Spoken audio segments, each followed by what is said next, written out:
district, and tonight we have several different recommendations that are coming forward that represent and come from the various groups. And I'm just going to kind of get it kicked off, and then we'll hand off to the different people from the groups to help with this, explain the different process. Before we do that, I want to remind everyone why we're here and why the advisory groups are meeting and doing the work that they are. Starting with the vision for the new school district. This is a vision that the board, in collaboration with all of the work of last summer, designing the vision for the district. But Ypsilanti Community Schools is the first choice for an exceptional cradle-to-career education. And we mean that very seriously. This is going to be the first choice for students, for families, for teachers, for staff.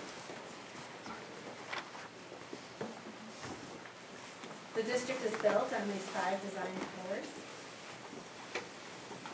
The idea of really focusing on birth through kindergarten entry, very intentionally, building a system that starts right from the very beginning. And we have really high quality leadership at all levels. And by that we mean even, and you'll see woven into a lot of these plans, student leadership, teacher leadership, or most people think administrative leadership, but we're talking leadership at all levels. A positive culture and climate focused on learning. This is very important to a lot of people in the design sessions. That we have high quality teachers and teaching. And that every student will have an opportunity to earn college credit or career credential prior to graduating from high school.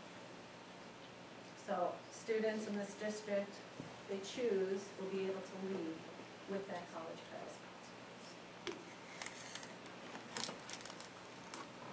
There's also a set of 8 core values.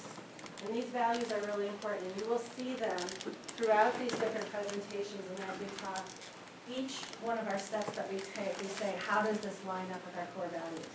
No recommendations are going to come forward that don't align very intentionally with the values that we've set as the core values for this district.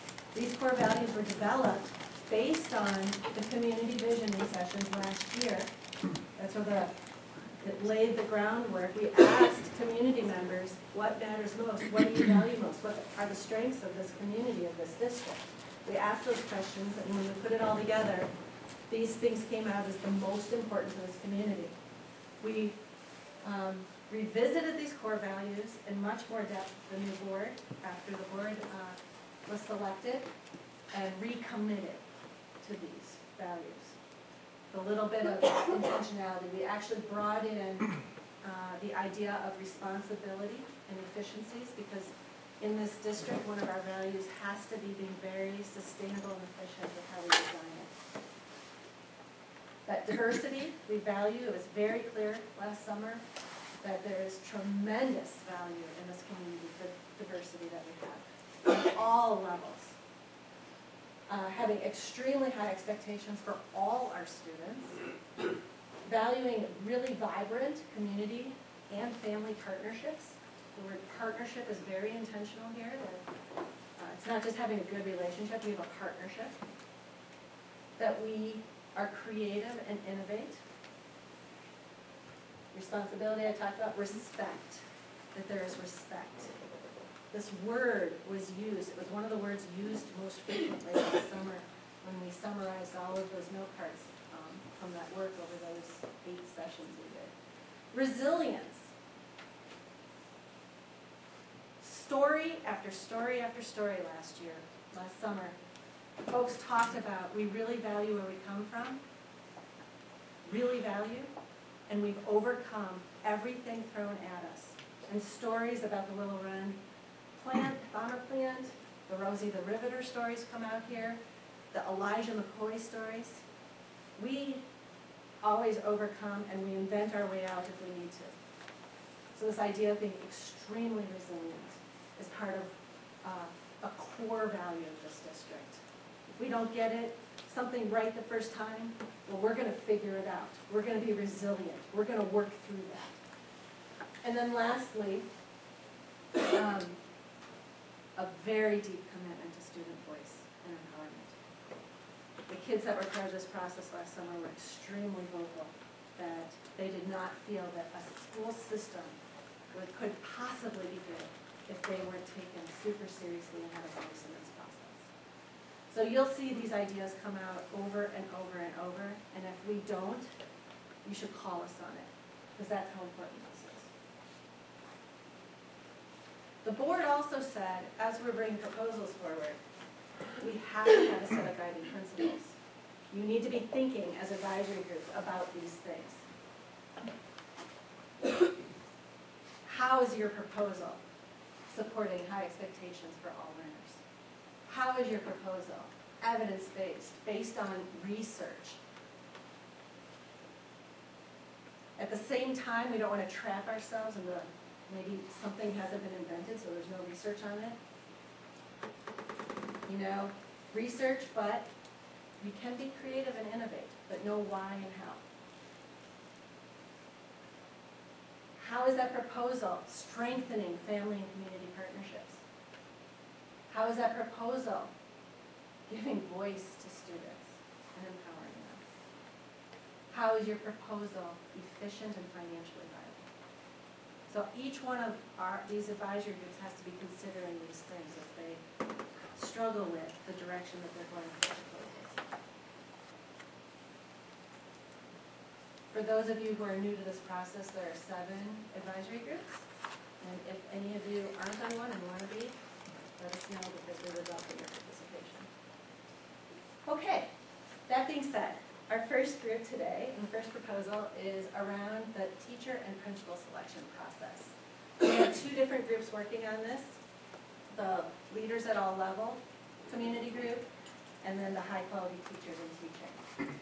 Both realized that they had a lot of work to do, and we actually did parallel processes in both groups.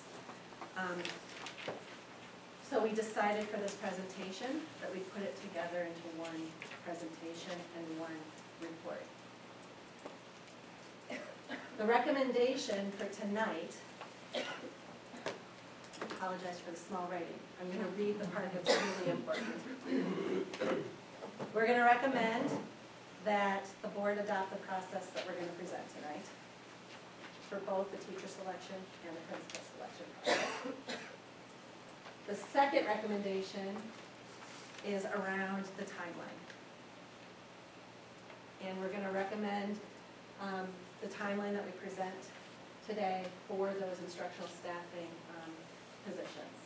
And it's a very aggressive timeline, and we'll walk through that a little bit more when we get to that part of the presentation. Those are the 2 really big recommendations. So with that, I want to acknowledge the 2 groups. Over here on the left are all of the members of the teacher committee. Over on the right are all the members of the Leadership at All Levels committee. And I have a lot of the people in the room today. So I want to take a minute to acknowledge those folks. So those of you who were part of our these 2 committees, would you mind standing up so that you can kind of show? I know I've got Laura. All right. Thank you all very much.